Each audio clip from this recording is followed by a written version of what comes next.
Tuhan, kita semua bisa berada di tempat ini sepanjang minggu yang sudah berlalu. Kita masih terus diberikan kekuatan, berikan kesehatan, berikan kemampuan.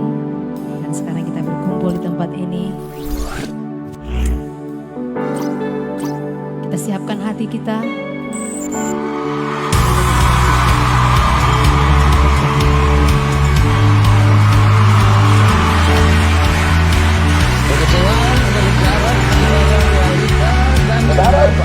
Semakin jauh realita yang terjadi daripada yang saudara harapkan, semakin besar kebaikan akan dilahirkan inisiatif.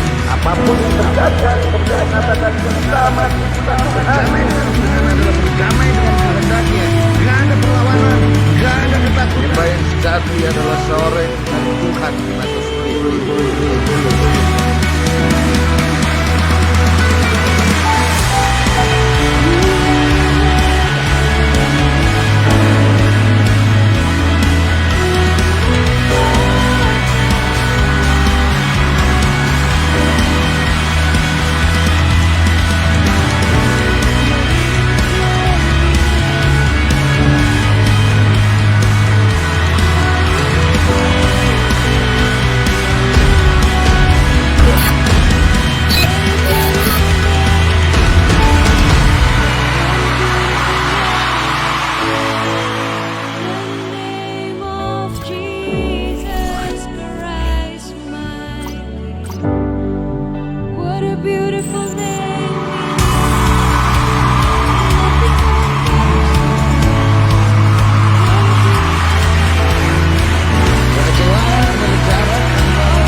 damai, damai dalam anak-anak, damai di dalam kehendaknya.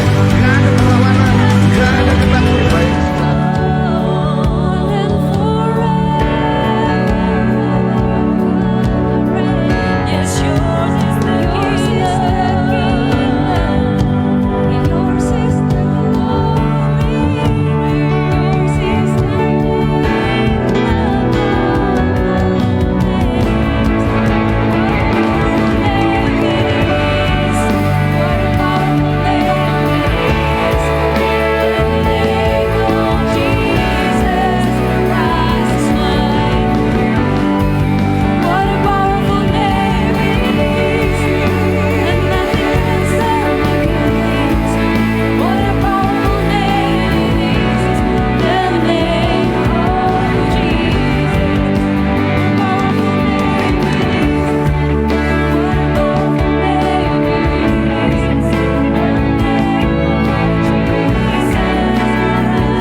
Terima kasih Tuhan. Terima kasih Yesus.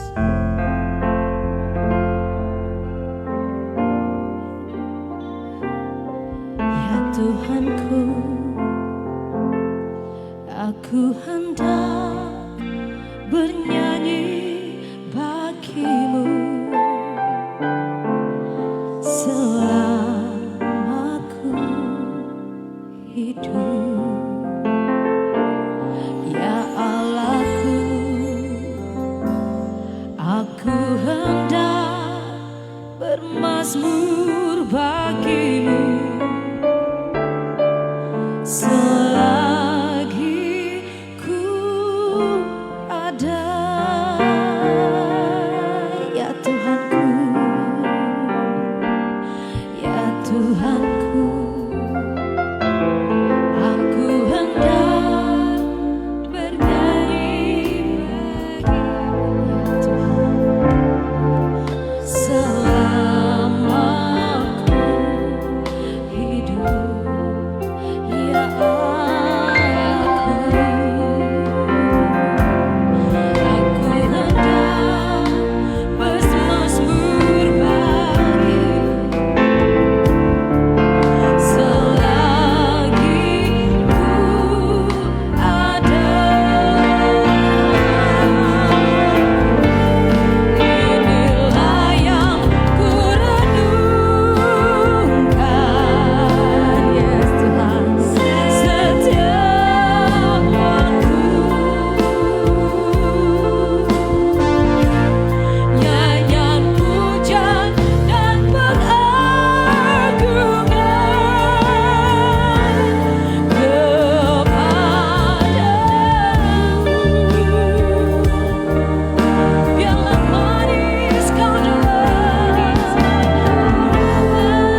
yang dahsyat.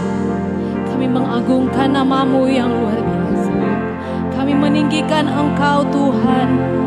Dan saat ini kami rindu untuk memberikan pujian bagi-Mu Tuhan. Bermazmur bagi-Mu Tuhan.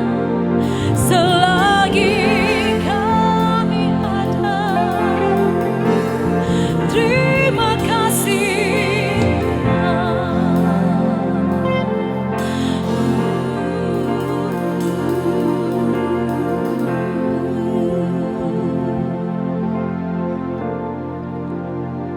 Sebab Kau besar, perbuatan-Mu ajaib, tiada seperti Engkau,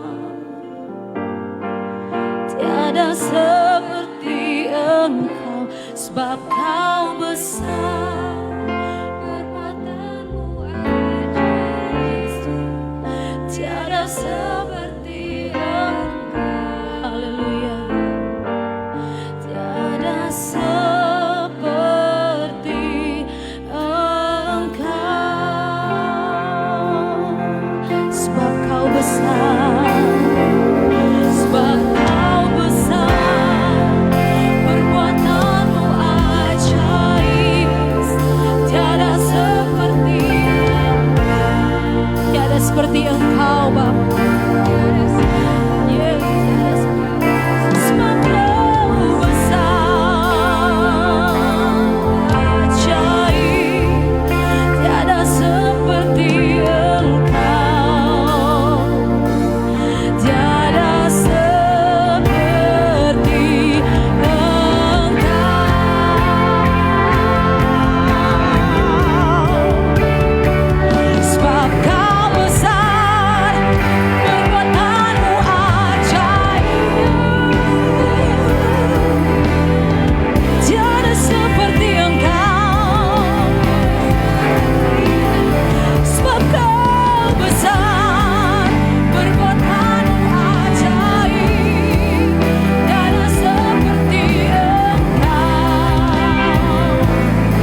lagi naikkan penyembahan kita pada Tuhan. Sebab Dia besar, melebihi apapun yang ada di atas muka bumi ini. Dia besar melebihi daripada setiap masalah saudara. Dia besar melebihi dari segala sakit penyakit apapun. Dia lebih besar dari apapun di atas muka bumi ini. Sebab Dialah penguasa. Dia penguasa atas bumi ini.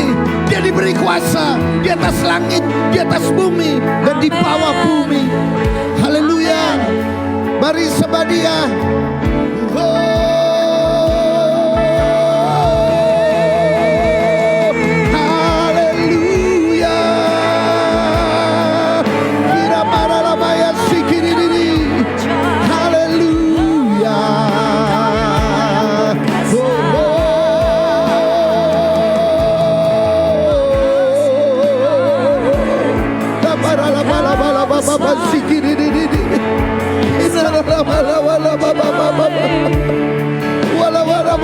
We worship you, God. Kami persembahkan penyembahan, pujian hati kami pagi hari ini. Haleluya.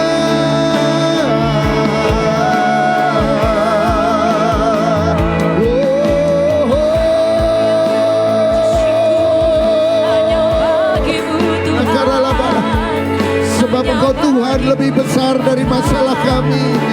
Engkau lebih besar dari apapun yang kami hadapi. Engkau bahkan lebih besar dari ketakutan kami. Tidak ada yang melebihi daripada kebesaran-Mu. Untuk itu kami proklamasikan hari ini, oh Allah yang besar. Haleluya. Haleluya. Sekali lagi, mari naikkan pujian ini dari hatimu. Dan mari sama-sama katakan, sebab Kau besar, perbuatan-Mu ajaib, tiada seperti Engkau, tiada seperti Engkau. Sebab Kau besar, perbuatan-Mu ajaib, tiada yang seperti Engkau.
Tuhan, kami deklarasikan ini pagi hari ini adalah deklarasi iman kami.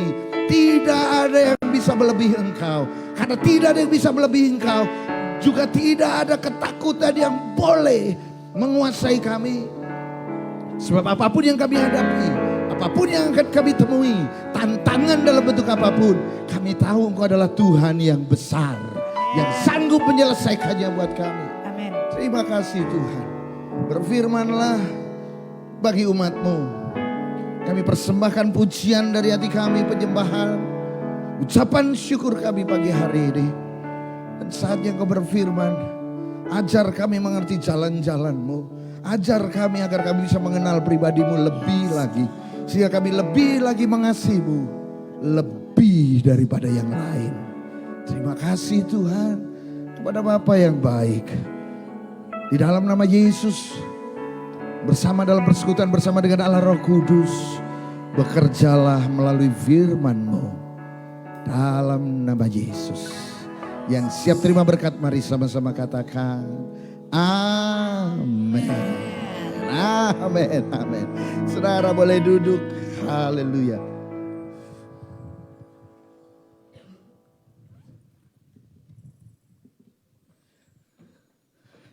Shalom saudara. Hari-hari ini saya mengalami, bukan hari-hari ini sih, mestinya sudah lama saya mengalami sebuah perenungan dan pemikiran yang agak sulit dipecahkan. Sebab dan itu sekali lagi menyangkut daripada jiwa kita. Ingat, hidup kita terdiri roh, jiwa dan tubuh. Roh kita ketika kita dilahirkan kembali, roh kita diperbaharui. Tetapi jiwa kita yang terdiri dari pikiran, perasaan dan kehendak itu yang harus terus kita maintain, itu yang harus terus kita perbaiki day by day. Dan saya percaya bahwa untuk membersihkan, memperbaiki jiwa itu tidak bisa dalam waktu yang singkat, saudara. Itu harus bertahap. Tidak bisa dalam waktu yang singkat. Sama seperti menjadi dewasa itu tidak bisa terjadi dalam waktu cuma 1 hari. Sekalipun saya percaya para orang tua di sini sangat menginginkan anaknya menjadi cepat dewasa. Saya percaya setiap orang tua setiap kali melihat anak, kapan ini anak ini besar, kapan ini anak besar, kapan ini anak besar kan gitu. Itu nanti kalau besarnya jadi apa. Tetapi gak bisa dalam waktu yang singkat sehari gitu. Dan rupanya pengembaraan jiwa yang saya namakan adalah dalam hidup kita apabila kita menemui hal-hal yang keliru itu sangat berpengaruh dalam jiwa kita, dalam hidup kita. Ini dia. Jadi kenapa jiwa ini perlu diperbaharui setiap hari? Kenapa jiwa ini perlu di-maintain setiap hari? Sebab terlalu banyak hal yang masuk dalam hidup kita, terlalu banyak hal yang mempengaruhi hidup kita sejak bahkan dalam kandungan ibu kita. Itu sudah mempengaruhi jiwa seseorang. Coba bayangkan begini saudara, bayangkan sekarang saudara berumur berapa? Jawab dalam hati. Saudara umur berapa? Jawab dalam hati. Lalu kemudian kapan saudara lahir baru? Kapan saudara dilahirkan kembali? Ini dia. Hari ini kita menerima, bukan baru hari ini datang, tapi kita sudah menerima anggota baru dan ini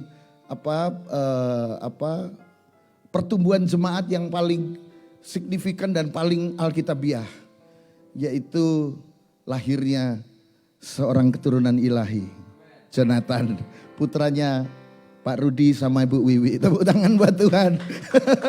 Makanya cepat menikah, cepat punya anak yang banyak, nanti jemaatnya bertumbuh jadi banyak. Haleluya. Ini dia. Nah, kembali lagi saudara bahwa ketika dari lahir sejak dalam kandungan itu jiwa kita sangat dipengaruhi dan itu harus dibersihkan setiap saat. Bayangkan saudara lahir tahun berapa, kemudian bandingkan kapan saudara lahir baru. Jadi seandainya saudara hari ini umurnya 47 tahun, lalu saudara baru lahir baru ketika saudara berumur 40 tahun. Itu berarti apa? Baru 7 tahun hidup saudara. Artinya begini, baru 7 tahun saudara mengenal kebenaran. Baru 7 tahun saudara mulai jiwa saudara kembali dibersihkan. Jalan saudara kembali diluruskan. Setelah 40 tahun. Bayangkan kira-kira lebih berpengaruh yang 7 tahun apa yang 40 tahun? Tentu saja yang 40 tahun saudara. Karena ini berurusan dengan jiwa. Ini dia. Makanya jiwa yang harus terus di-maintain. Gereja lupa.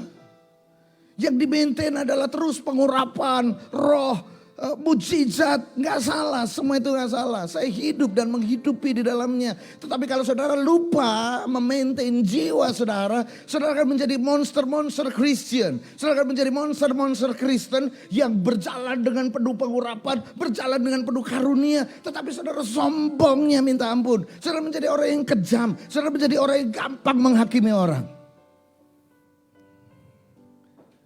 Ya. Tapi ketika saudara mulai memaintain jiwa saudara, Saudara akan menjadi orang-orang yang rendah hati. Dan seringkali Tuhan izinkan hal-hal yang buruk datang dalam hidup kita agar kita belajar sesuatu. Dulu saya orangnya adalah sangat straight, sangat kencang sekali. Apalagi dengan rekan-rekan yang sesama pelayanan, selalu sesama melayani. Kalau dia salah, gak ada ampun saudara. Karena saya berkata apa? Kamu sudah tahu kebenaran, kenapa kamu bikin salah? Salah sendiri, karena kamu bego, karena kamu bodoh, itu dulu. Tapi begitu saya mengalami yang namanya kegagalan dan kejatuhan, nggak bisa ngomong. Bukan karena punya teman, oh ya saya gagal, jadi enggak, bukan karena itu. Tetapi saya belajar bahwa seringkali ada hal-hal yang benar-benar kita nggak mampu melakukannya. Dan Tuhan izinkan kita mengalami kejatuhan, kita mengalami kegagalan. Ini dia. Suatu saat ada seekor kambing, domba. Salah satu pengajar saya dulu waktu di sekolah Alkitab, salah satu pengajar saya dulunya adalah dia lulusan dari New Zealand. Dan di New Zealand itu seperti kita ketahui bersama, dombanya lebih banyak dari manusianya kan gitu kan. Jadi udah biasa hal-hal yang seperti banyak eksperimen dan banyak hal yang tiba-tiba dia belajar dari situ. Salah satunya adalah suatu hari dia ikat domba, pagi-pagi dia ikat domba kakinya dan tangannya. Oh sorry, domba gak punya tangan. Maksudnya kakinya keempat-empatnya, belakang dan depan diikat lalu ditidurkan. Udah pagi. Ditidurkan seharian dia melakukan kegiatan-kegiatan dan sore ketika mulai petang dia kembali lagi. Dia lihat dombanya masih terikat, lalu apa yang dikerjakan? Dia lepas ikatannya. Pertanyaannya buat saudara. Ketika ikatan domba itu dilepas, kira-kira apa yang akan dikerjakan? Pertama kali yang dikerjakan domba itu ketika ikatannya terlepas, menurut saudara apa? Lari? Berdiri? Lari, berdiri, terus apa lagi? Ngulet, orang Jawa bilang. Gitu kan? Gitu? Nggak ada satupun yang dia kerjakan. Dia gak berdiri, dia gak berlari, bahkan dia stretching, ngolet pun enggak. Dia tetap pada posisinya, tetap dalam posisi terikat. You know why? Sekalipun talinya udah dilepas, dia sudah terlepas tapi dia masih merasa dirinya diikat. Nangkep saudara ya? Kalau saudara nangkep, itulah diri kita. Ketika saudara lahir baru, saudara sudah dibebaskan dari seluruh ikatan dosa.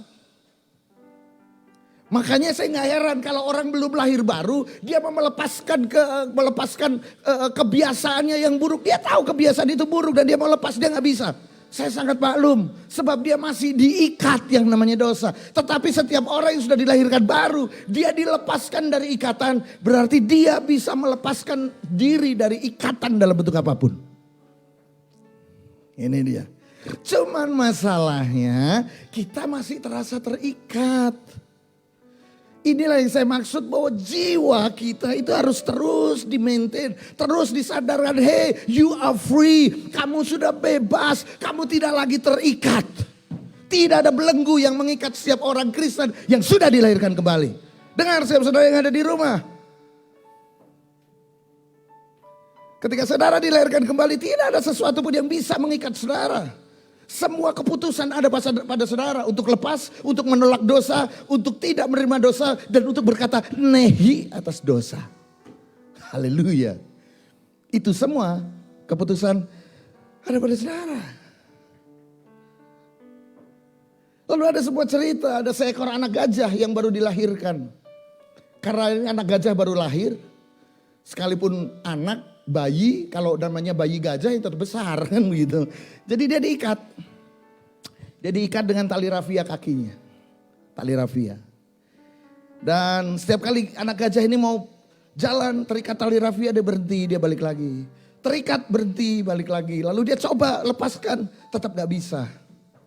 Dan itu terus bertahun-tahun sampai anak gajah ini bertumbuh menjadi gajah yang besar dan dewasa. Pertanyaannya, kira-kira gajah ini bisa melepaskan ikatannya dari tali rafia itu bisa gak? Bisa. Tapi sampai dia dewasa, dia tetap tidak melepaskan ikatannya dari tali rafia itu. You know why? Karena sejak kecil dia berpikir, I can do that. Aku nggak bisa mengalahkan ini, aku nggak bisa melepaskan ikatan ini. Dan ya itulah nasibku. Sampai mati aku akan terus tidur bersama sehelai tali rafia. Padahal kan enggak. Nangkap saudara, itulah jiwa kita. Makanya jiwa kita ini harus terus diperbaharui. Sebab ini yang dikehendaki Tuhan. 1 Tesalonika 5 ayat 23. 1 Tesalonika 5 ayat yang ke-23. Inilah yang dikehendaki Tuhan. Semoga Allah damai sejahtera menguduskan kamu seluruhnya. Dan, perhatikan baik-baik. Ini yang dikehendaki Tuhan. Semoga roh, jiwa, dan tubuhmu terpelihara sempurna dengan tak bercacat pada kedatangan Yesus Kristus Tuhan kita. Jadi yang dikehendaki adalah kesempurnaan kudusnya roh, jiwa, dan tubuh. Ini yang dikehendaki Tuhan. Nah seringkali kita berpikir bahwa kita hanya konsentrasi di roh, doa puasa, pengurapan, mujizat, waduh luar biasa. Tapi kita lupa ada jiwa yang harus kita terus perbaharui setiap hari. Pikiran kita, pikiran yang jahat. Sebab di dalam jiwa itu ada pikiran, perasaan, dan kehendak. Ini dia, pikiran terluka, perasaan kecewa, termasuk perasaan senang. Termasuk ketika mendengarkan musik-musik tertentu kita merasa rileks. Termasuk ketika kita melihat tontonan-tontonan yang lucu kita terhibur dan kita tertawa. Itu jiwa. Tetapi juga di dalam jiwa ini mampirlah pikiran-pikiran yang jahat. Pikiran-pikiran bukan cuma yang jahat tapi pikiran-pikiran yang tidak mampu, ketidakmampuan. Makanya para orang tua perhatikan baik-baik. Jangan pernah berbicara kesulitan ekonomi di depan anak-anakmu. Terutama yang masih kecil, umur 0 sampai 7 tahun, 8 tahun. Jangan pernah berbicara hal yang kesulitan ekonomi. Jangan pernah berbicara tentang hutang. Jangan pernah bicara lagi tentang gali lubang, tutup lubang. Kesulitan, aduh kita tidak punya uang. Jangan bicara. Karena bawah sadarnya akan merekam, cari uang itu sulit. Pertolonganku hanya ketika aku berhutang. Jangan salah, saudara. Dan itu membelenggu sampai besar. Makanya saudara sudah Kristen bertahun-tahun, saudara berdoa puasa bahkan bertahun-tahun. Tapi ketika saudara mengalami kesulitan ekonomi, saudara lebih mudah berhutang daripada masuk kamar doa dan minta kepada Tuhan. Hello. Bukankah itu kebiasaan? Bukankah itu ikatan yang mengikat kita selama bertahun-tahun? Ini dia. Makanya itu yang perlu kita maintain, itu yang kita terus harus belajar. Roh kita terdiri dari iman, pengharapan, doa, pujian, terutama iman itu yang ada di roh kita. Di dalam jiwa kita, itu ada pikiran, perasaan, kehendak, imajinasi. Lalu tubuh kita ini panca indera. Penciuman, perabaan, perasa, penglihatan, pendengaran. Nah ini dia. Makanya saya mengajak saudara untuk benar-benar belajar. Benar-benar mengambil sebuah pelajaran dari dalam setiap peristiwa yang terjadi dalam hidup kita. Dan mulai kita selaraskan apa yang terjadi dalam diri kita. Kita selaraskan dengan firman. Sekalipun hati kita, sekalipun keinginan kita adalah keinginan ada di sini. Tapi mari kita selaraskan dengan firman. Gak usah bicara benar betul salah dulu. Tapi selaraskan hidup saudara dengan firman. Kalau firman berkata tidak, don't do that. Jangan lakukan. Lepas dari berhitung. Hei saudara, kalau saudara mulai berhitung. Saudara mulai tawar-menawar dengan Tuhan, dengan firman Tuhan. Percayalah yang menang pasti saudara. Sebab itu sudah masuk keinginan saudara. Oh iya. Tuhan, saya jatuh cinta dengan wanita ini. She's perfecto. Wah, dia orang yang bisa mengerti saya. Dia orang yang sangat bisa menerima saya apa adanya. Sementara yang lain muntah-muntah ngelihat saya, dia terima saya dengan apa adanya. Perfecto, dia pinter, dia perfecto. Sayangnya cuma satu Tuhan. Tidak seiman. Lalu kita mulai di-adjust keinginan kita dengan firman Tuhan. Percayalah, pasti yang menang saudara. Kalau firman sudah bilang tidak, nggak perlu di-adjust lagi. Nggak perlu di tuning lagi. Saudara yang harus nge-tune diri saudara, yang di-adjust hati saudara, biar sama dengan firman. Ini dia. Makanya kita ini Kristen tapi bertumbuh kita lama. Kita Kristen, kita tidak mengalami sesuatu terobosan dalam hidup kita karena apa? Ini dia. Dan ada satu hal yang harus kita mengerti. Sebelum saudara pulang, ada satu hal yang harus saudara mengerti, bahwa seringkali ketika kita mengalami perjumpaan dengan Tuhan. Perhatikan baik-baik. Ketika kita mengalami perjumpaan dengan Tuhan. Ketika kita mengalami lahir baru. Ketika kita mengalami berjumpa dengan Tuhan. Justru kita mengalami kesulitan. Dan saudara harus mengerti. Saudara harus mengerti, saudara. Sebab hari-hari ini adalah yang diperkenalkan oleh gereja. Seakan-akan Tuhan itu adalah sebuah sarana kalau Kristen bebas penderitaan. Jemaat diajar oleh gereja bahwa Kristen kamu punya hak istimewa. Artinya yang lain menderita, kamu tidak menderita. Kristen punya privilege. Yang lain kerja keras, kasih karunia akan menolongmu. Ini yang diajarkan. Dan kenyataannya tidak seperti itu. Saya banyak ketemu, bahkan Alkitab memberikan contoh kepada kita justru ketika bertemu dengan Tuhan. Justru ketika keselamatan diterima, mulai masuk dalam kesulitan demi kesulitan. Ini dia. You name it, siapa? Mulai dari siapa? Abraham. Coba Kejadian 12 ayat yang pertama. Abraham. Perjumpaan Abraham dengan Tuhan membuat dia harus meninggalkan keluarganya, kenyamanan hidupnya. Dia harus meninggalkan saudara-saudaranya. Dan dia harus pergi ke sebuah tempat yang dia tidak ketahui. Berfirman Tuhan kepada Abraham, pergilah dari negerimu, dari sanak saudaramu, dan dari rumah bapakmu ini ke negeri yang akan kutunjukkan kepadamu. Tuhan gak bilang, pergi ke mana? Enggak. Tuhan bilang, kau ke negeri yang akan kutunjukkan kepadamu. Dan kalau saudara lihat, Abraham ikut Tuhan.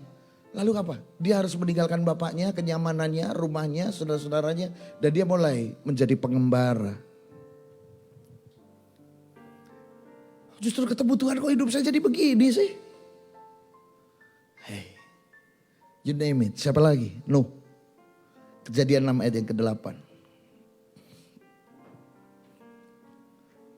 Jadi kalau saudara baca, sebelumnya Kejadian 5 itu kondisi dunia ini.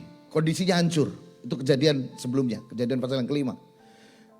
Lalu kejadian pasal 6 ini, dan sampai ke kejadian pasal yang ke-6 ayat yang pertama dan seterusnya. Itu menggambarkan dunia yang hancur, yang bobrok moralnya dan lain sebagainya. Lalu kejadian pasal yang ke-6 ayat yang ke-8 ini, diawali begini, tetapi Nuh mendapat kasih karunia di mata Tuhan.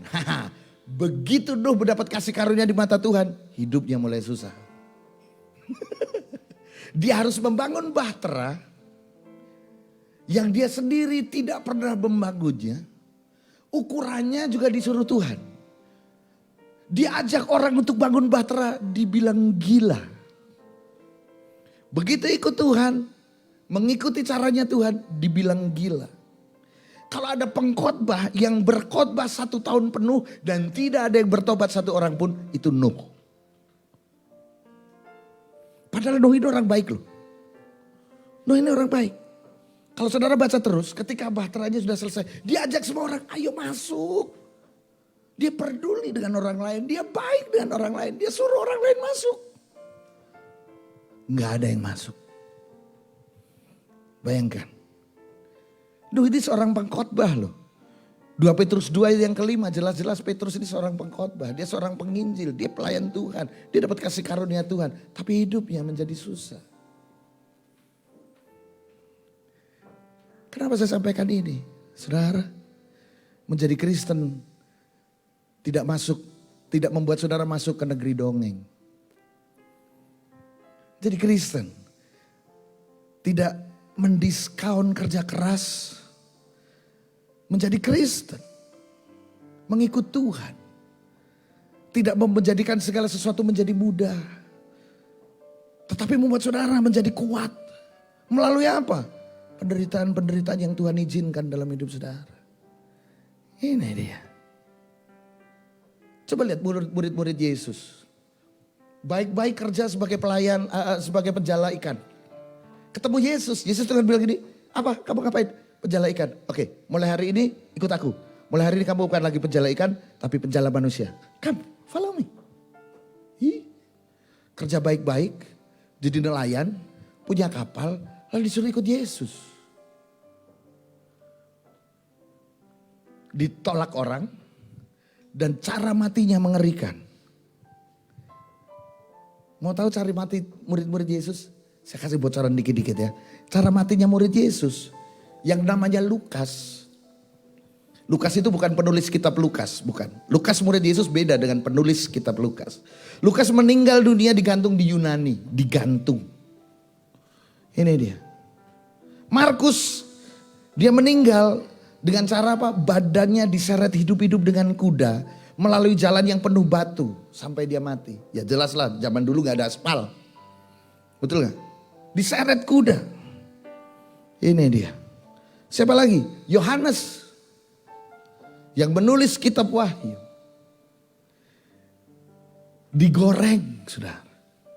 Pernah saudara digoreng? Hah? Dia digoreng tapi gak mati-mati. Mending digoreng langsung mati. Ini digoreng gak mati-mati. Siapa lagi? Petrus. Petrus yang paling berani, dia matinya apa? Disalib terbalik.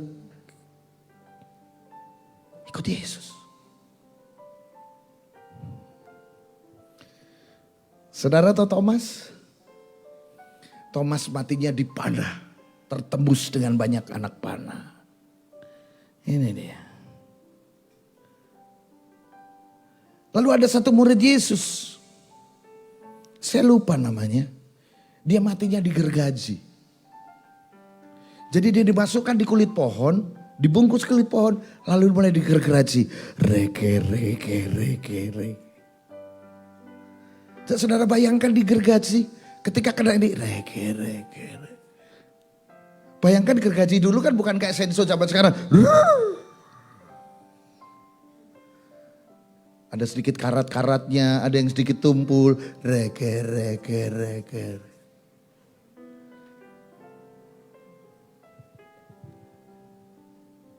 Gak gampang ikut Yesus. Sebab sudah saatnya gereja harus menyadari ini. Gereja harus menyadari ini. Karena sudah terlalu lama gereja dibuai dengan ayat-ayatnya gak salah. Tapi cara menghidupinya salah. Siapa lagi? You name it. Orang benar yang hidupnya menderita. Ayub jelas.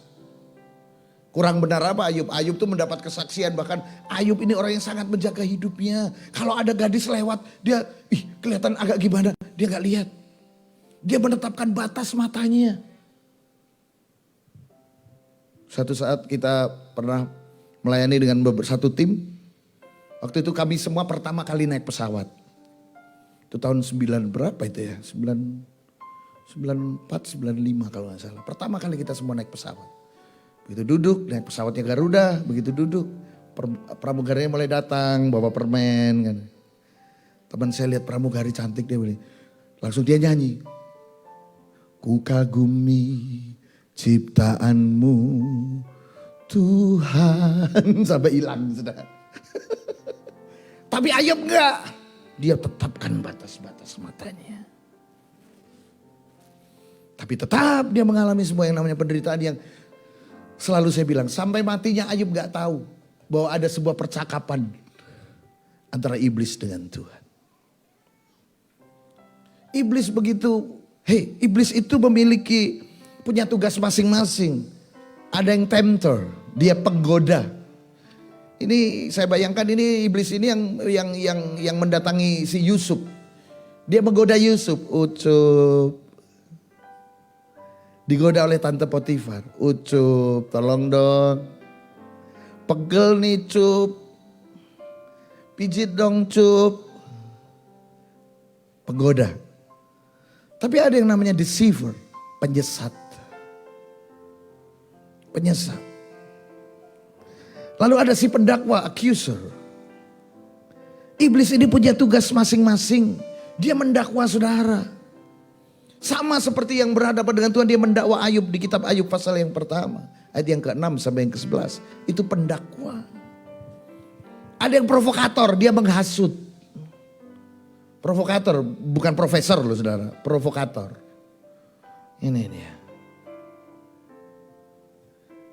Kita harus mengerti bahwa iman saudara tidak membebaskan saudara dari segala penderitaan.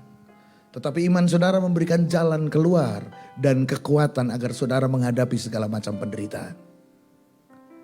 Jadi jangan pernah lagi berdoa begini, Tuhan singkirkan semua penderitaan di depanku. Gak ada. Tuhan tidak akan pernah singkirkan penderitaan di depan saudara. Sebab penderitaan itulah yang membuat saudara menjadi kuat. Penderitaan itu yang membuat saudara menjadi orang-orang yang teruji. Dan penderitaan itu apabila saudara keluar sebagai pemenang, itu akan membuat Tuhan punya alasan yang tidak terbantahkan untuk mengangkat, memberkati dan mempromosi saudara. Sebab kalau tanpa itu iblis datang dan dia mendakwa, Tuhan curang. Tuhan gak pernah curang. Makanya caranya dia menebus dunia ini tetap dengan cara yang fair. Dia mati di kayu salib. Mudah bagi Tuhan. Dia memasukkan semua iblis di rantai, dimasukkan ke dunia paling bawah, diinjak-injak, gak keluar lagi. Gampang buat Tuhan. Atau biar gak pusing-pusing ngurusin saudara dan saya ini. Tuhan musnahkan semua manusia, bikin orang yang baru. Dunia yang baru, orang yang baru, yang baik-baik. Yang model-model kayak saya, udah gak kepake lagi. Taruh di dunia yang paling bawah. Lalu kenapa dia mesti repot-repot? Karena memang Tuhan kita adalah Tuhan yang fair. Dia mati di kayu salib. Menebus dosa saudara. Bangkit pada hari yang ketiga. Naik ke sorga, menyediakan tempat buat saudara. Dan kalau Tuhan pun bermain fair, maka anak-anaknya juga harus bermain fair. Sekalipun Tuhan menjamin kemenangan saudara, saudara yang harus tetap, yang bertanding harus saudara. Amin. Saudara enak, suruh bertanding pasti menang. Cuman masalahnya kita diajarin, udah kamu lebih daripada pemenang. Kalau lebih daripada pemenang, santai. Kasih karunia akan menyertai engkau. Oh indah pada waktunya, akan ada piala datang padamu. Tapi gak datang-datang, tunggu, akan indah pada waktunya. Tapi tidak datang-datang, tenang, mujizat pasti terjadi. Jemaat dinabobokan seperti itu akan menjadi jemaat yang rapuh, yang cengeng ketika penganiayaan datang, dia pasti murtad. Satu saat saya menjemput sebuah rombongan pengungsi yang dianiaya karena gerejanya dibakar, orang-orang Kristennya diusir. Saya menjemput itu semua. Lalu dalam perjalanan ada seorang yang bilang begini, kita memang tahu sih kita akan menghadapi aniaya, cuman masalahnya kita ini gak siap. Nah lu.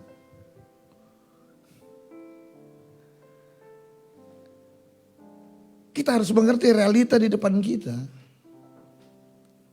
Bahwa orang benar sekalipun dia bisa mengalami penganiayaan. Orang benar sekalipun dia bisa mengalami penderitaan. Orang benar sekalipun dia bisa mengalami kejatuhan. Bedanya orang benar jatuh. 7 kali orang benar jatuh. 7 kali orang benar bangkit berdiri. Katakan amin. Artinya apa? Sekalipun orang benar bisa mengalami kejatuhan. Jadi jangan menghakimi ketika ada orang benar jatuh. Gak perlu dihakimi, dia pasti bangkit kok. Amin saudara. Ini dia. Jangan lagi mengajar, oh gedor pintu sorga, berdoa, push, pray until something happen. Kalau bukan kehendak Tuhan gak akan happen saudara. Lalu kita seringkali memaksa kehendak kita berdoa puasa. Tuhan aku gak akan makan kalau engkau tidak kabulkan. Jangan maksa Tuhan. Tuhan gak bisa mengubah keputusannya. Doa puasa itu untuk menyelaraskan kehendak kita dengan Tuhan. Bukan Tuhan yang suruh ngikutin kita. Hello. Mari kita mendarat. Sudah terlalu lama gereja berjalan di awan-awan. Dan tidak pernah mendarat dan hidupnya tidak pernah berubah. Saya mengajak saudara kita berjalan di darat seperti Yesus turun dari sorga. Berjalan di atas muka bumi. Yesus mengalami lapar.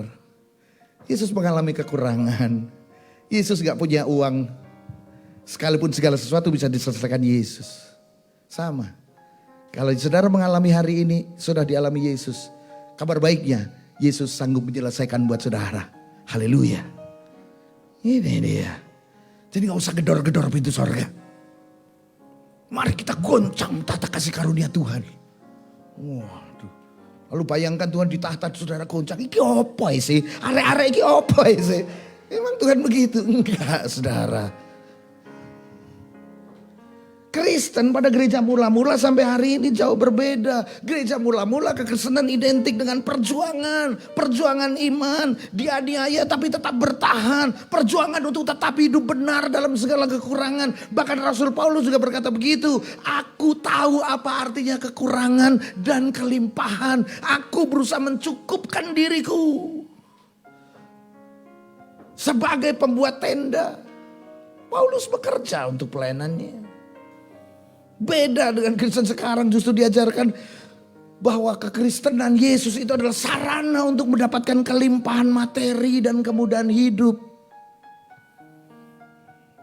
Kalau saudara bertemu dengan gereja yang seperti itu, pengajaran yang seperti itu, I tell you dalam nama Tuhan Yesus, tinggalkan itu. Bukan ajaran Yesus. Alkitab jelas mencatat bahwa mengikut Yesus itu adalah perjalanan yang gak mudah saudara. Tetapi saudara pasti bisa melaluinya dan saudara akan menjadi kuat. Perlu pendewasaan yang terus menerus. Kenapa begitu? Karena saudara akhirnya nanti pewaris-pewaris kerajaan sorga. Pewaris kerajaan sorga gak ada yang lembek. Pewaris kerajaan sorga gak ada yang nangis. Kasihan dia aku. Gak ada. Gak ada saudara. Tapi saya tidak salah Pak. Dia memfitnah saya. Gak apa-apa. Udah biarin aja. Saya lo diam-diam duduk manis di rumah. Difitnah orang. Duduk manis diam-diam. Saya kan manis. Kata mama saya. Saya lagi duduk-duduk manis. Difitnah orang. Ketemu juga gak pernah. Aduh. Memang itulah perjalanan kehidupan kita. Karena apa? Yang terakhir deh. Sebelum saudara mulai marah dengan saya ajak saudara buka dalam kitab 2 Korintus pasal yang keempat. Saya ke gereja pengen mendapatkan, siraman rohani. Oh tenang, Tuhan pasti tolong. Oh tenang, mujizat pasti terjadi. Loh. Sekalipun itu benar. Tapi terlebih penting adalah saudara bangun kekuatan dan iman saudara. Karena mujizat pasti terjadi, jangan cengeng. Amin. Amin saudara. Karena kemenangan sudah diberikan kepada saudara. Makanya bertempur, berjuang. Jangan mudah menyerah. 2 Korintus 4 ayat 16 dan 17. Alkitab mencatat dengan jelas saudara. Sebab itu kami tidak tawar hati.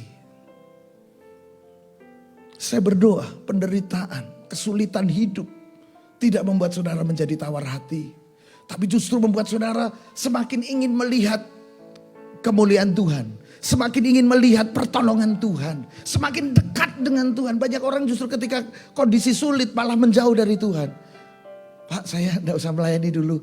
Aduh berat Pak, corona ini. Aduh Pak, pandemi. Dulu Pak, saya enggak usah melayani dulu. Saya tak kerja dulu. Salah. Yang bisa menolong itu Tuhan.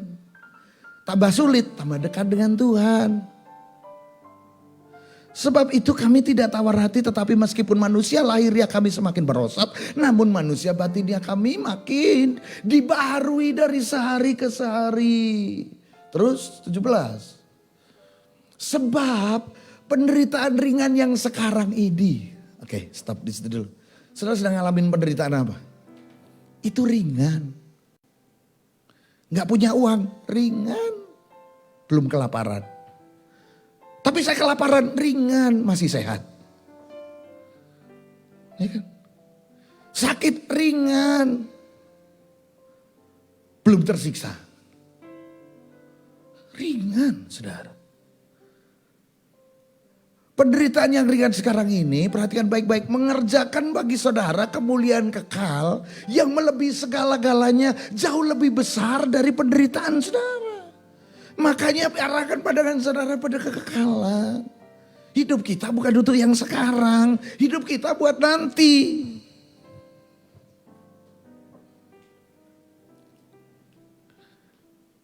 Wahyu pasal yang ke-20. Wahyu pasal yang ke-20 ayat yang ke-4. Ini loh. Masa depan saudara itu ini. Masa depan kita mengikut Tuhan itu ini. Wahyu pasal 20 ayat yang ke-4. Nah ini. Lalu aku melihat tahta-tahta. Dan orang-orang yang duduk di atasnya. Kepada mereka diserahkan kuasa. Untuk menghakimi.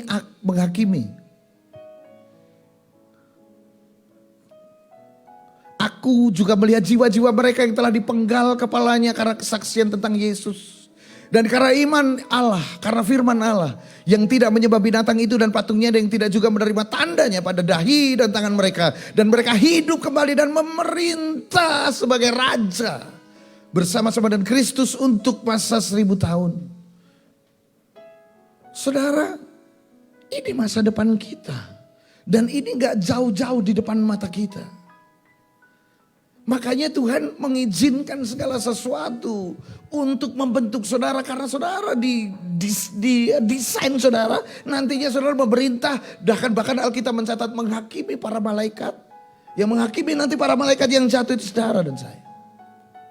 Itu masa depan kita. Nah kalau kita dikit-dikit cengeng, dikit-dikit nangis, kurang dikit nangis, kurang itu nangis, kurang ini protes, kurang itu komplain. Saudara tidak layak jadi raja. Amin. Amin. Ayat yang terakhir. Matius 25 ayat 31 sampai 34. Matius pasal 25 ayat 31 sampai 34.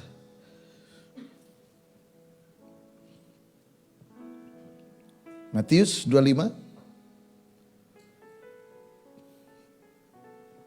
ayat 31, 34. Apabila anak manusia datang dalam kemuliaannya dan semua malaikat bersama-sama dengan dia, maka ia akan bersemayam di atas tahta kemuliaannya.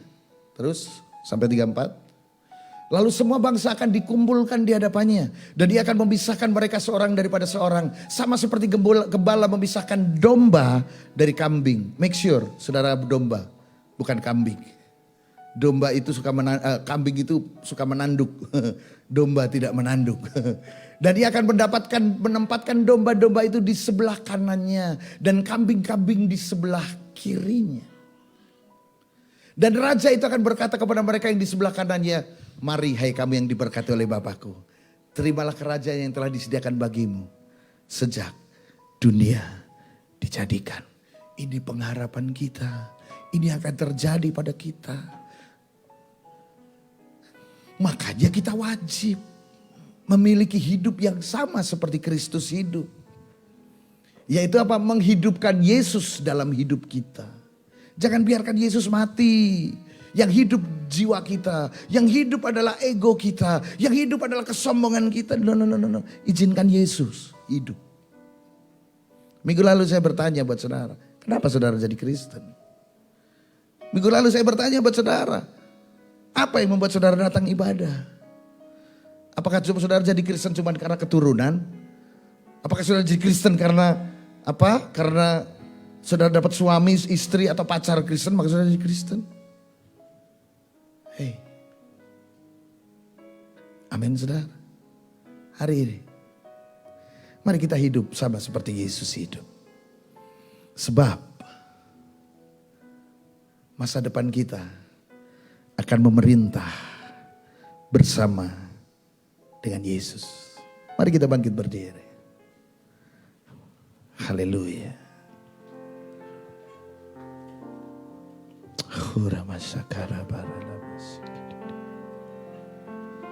Haleluya.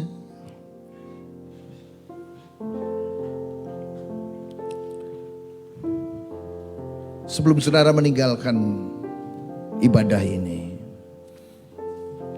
mari kita introspeksi dalam diri kita. Apakah kita menjadi termasuk bilangan orang-orang yang hidup kita adalah hidup yang mengharapkan sesuatu yang besar? Apakah hidup kita adalah hidup seperti kebanyakan orang yang menjadikan kekristenan dan Yesus sebagai sarana untuk kemudahan? Itu namanya saudara memperalat Yesus. Ataukah hidupmu saudara berikut Yesus untuk mengabdi kepada Dia sebagai Raja? Hidup seperti Dia hidup. Mengambil keputusan seperti Yesus mengambil keputusan. Melangkah seperti Yesus melangkah. Apakah hari ini engkau lebih berpihak kepada egomu? Kau lebih berpihak kepada kenyamananmu daripada berpihak kepada Tuhan. Dan belajar mempercayai firman-Nya. Haleluya. Sebab di depan saudara, saudara akan dihadapkan pada pilihan-pilihan. Apakah saudara akan tetap memilih Yesus? Atau saudara memilih pada kenyamanan hidupmu?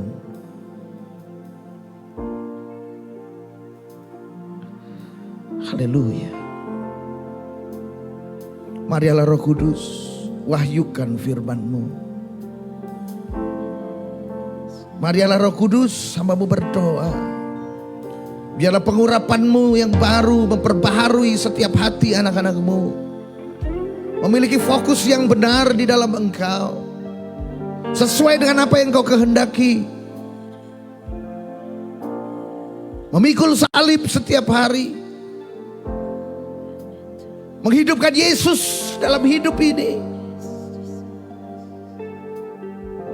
Sehingga setiap pilihan apapun itu, kami berpihak kepada Yesus, kami berpihak kepada firman-Nya, dan kami menjadi pelaku-pelaku kebenaran firman. Ketika kami menghadapi kesulitan hari-hari kami yang terjadi dalam kehidupan kami, kami memilih tetap percaya kepadamu. Dengan melakukan bagian kami, bekerja. Bukan hanya duduk diam dan tidak melakukan sesuatu, tapi bekerja. Melakukan apa yang menjadi bagian kami.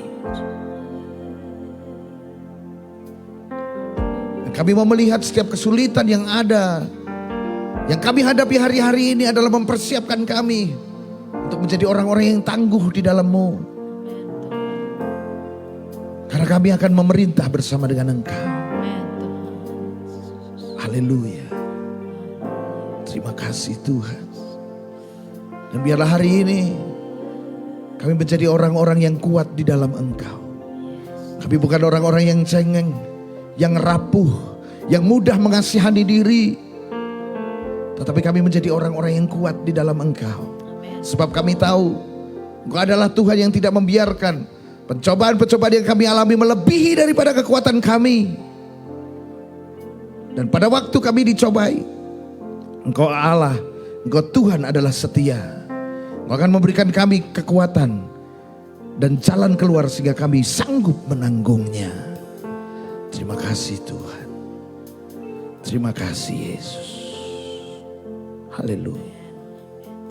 Terima kasih Tuhan. Jadi kesulitan yang sedang saudara hadapi, ini belum finish. Saudara masih dalam perjalanan. Saudara masih dalam perjalanan. Jangan mengambil kesimpulan saat ini. Jangan mengambil kesimpulan saat ini karena ini belum finish. Jalan terus bersama dengan Tuhan. Karena finishnya engkau diberkati. Finishnya Abraham dia menjadi bapa umat percaya. Finishnya Nuh dia menyelamatkan dunia. Finishnya Ayub berkatnya dikembalikan 2 kali lipat. Finishnya Yesus, dia dipermuliakan, dia mendapatkan kuasa di atas langit, di atas bumi, sampai di bawah bumi. Demikian juga dengan finishmu. Jangan mengambil kesimpulan di tengah jalan. Jangan berhenti di tengah jalan. Jangan capek di tengah jalan. Jangan menyerah di tengah jalan. Terus berjalan dengan kekuatan Tuhan. Di dalam nama Yesus. Haleluya. Dan akhirnya siap saudara, buka hati dan kedua tangan. Pulanglah dengan menerima berkat Abraham, Ishak dan Yakub. Turun dalam hidupmu. Tuhan memberkatimu serta melindungimu. Tuhan menyinarimu dengan wajahnya, beri kasih karunia, hadapkan wajahnya dan damai sejahtera.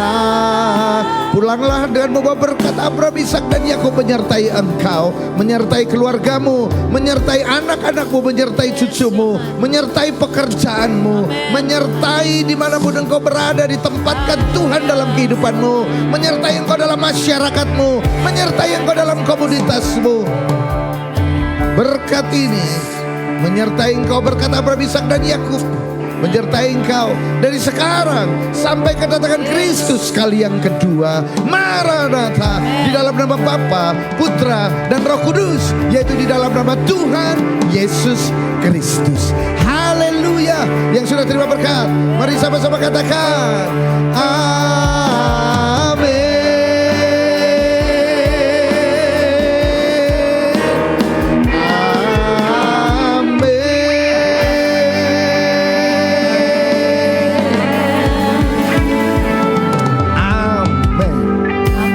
Yesus berkati saudara, selamat hari Minggu.